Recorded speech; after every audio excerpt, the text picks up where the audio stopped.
பாலிவுட் நடிகையான கங்கனா ரணாவத் ஹிமாச்சலின் மாண்டி தொகுதியில் பாஜக சார்பில் போட்டியிட்டு வெற்றி பெற்றார். இவர் நிருபர்களிடம் கூறியதாவது: ஹிமாச்சல பிரதேசத்திற்கு ஏராளமான சுற்றுலா பயணிகள் வருகின்றனர். இதனால் என்னை சந்திக்க மாண்டி தொகுதியிலிருந்து வருபவர்கள் ஆதார் கார்டு கொண்டு வருவது அவசியம். மக்கள் எந்த பிரச்சனையும் ஏற்படாமல் இருக்க வேண்டுமெனில் தொகுதியில் உள்ள பிரச்சனைகளை வெள்ளைத்தாளில் எழுதி கொண்டு வாருங்கள். ஹிமாச்சல பிரதேசத்திலிருந்து வருபவர்கள் மணாலியில் உள்ள வீட்டில் என்னை சந்திக்கலாம். மாண்டி தொகுதி மக்கள் அலுவலகத்தில் என்னை சந்திக்கலாம். உங்களது பணி தொடர்பாக என்னை நேரில் சந்திப்பது நலம். இவ்வாறு அவர் கூறினார். முன்னாள் முதல்வர் கருணாநிதி குறித்து அவதூறாக பேசிய நாம் தமிழர் கட்சி நிர்வாகி சாட்டை துரைமுருகன் கைது செய்யப்பட்ட சம்பவத்துக்கு பாஜக மாநில தலைவர் அண்ணாமலை கண்டனம் தெரிவித்துள்ளார். இதுகுறித்து அவர் வெளியிட்டுள்ள அறிக்கையில், தினமும் கொலை கொள்ளை என சட்டம் ஒழுங்கு சீர்கேட்டால் தத்தளிக்கும் தமிழகத்தை சீரான பாதையில் கொண்டு செல்ல எவ்வித நடவடிக்கையும் எடுக்காமல் திமுகவினரை விமர்சிப்பவர்களை மட்டும் கைது செய்வது சர்வாதிகாரத்தின் உச்சம் என குறிப்பிட்டுள்ளார். பட்டியல் சமுதாயத்தினரை தவறாக பேசினார் என சாட்டை துரைமுருகன் மீது வன்கொடுமை தடுப்புச் சட்டத்தின் கீழ் வழக்கு பதிவு செய்திருப்பது கண்டிக்கத்தக்கது என்றும் குறிப்பிட்டுள்ளார்.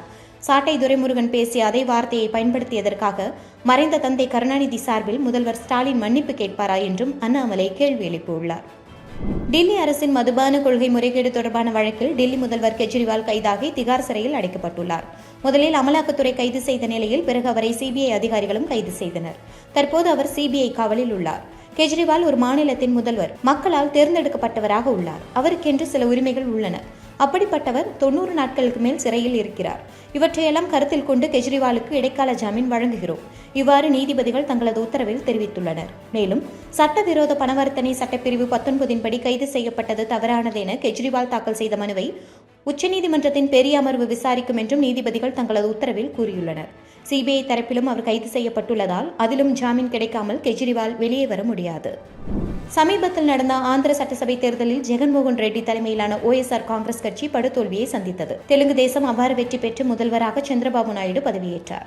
இந்நிலையில் தெலுங்கு தேசம் கட்சி MLA ரகுராம கிருஷ்ணராஜு என்பவர் தன்னை கொலை செய்ய ஜெகன்மோகன் ரெட்டி உள்ளிட்டோர் கிரிமினல் சதி செய்ததாக போலீசில் புகார் அளித்தார். 2021 வழக்கு ஒன்றில் தான் கைதான போது முதல்வர் போலீசார் கைது செய்ய சதி செய்ததாகவும் சிறையில் வைத்து கொடுமைப்படுத்தியதாகவும் கூறியிருந்தார். இதன் அடிப்படையில் ஜெகன்மோகன் ரெட்டி IPS அதிகாரிகள் PV சுனில்குமார், PSR சீதாராம் மஞ்சனேலு மற்றும் ஓய்வு பெற்ற போலீஸ் விஜய்பால், குண்டூர் அரசு மருத்துவமனை முன்னாள் கண்காணிப்பாளர் பிரபாவத் ஆகியோர் மீது போலீசார் வழக்கு பதிவு செய்துள்ளனர்.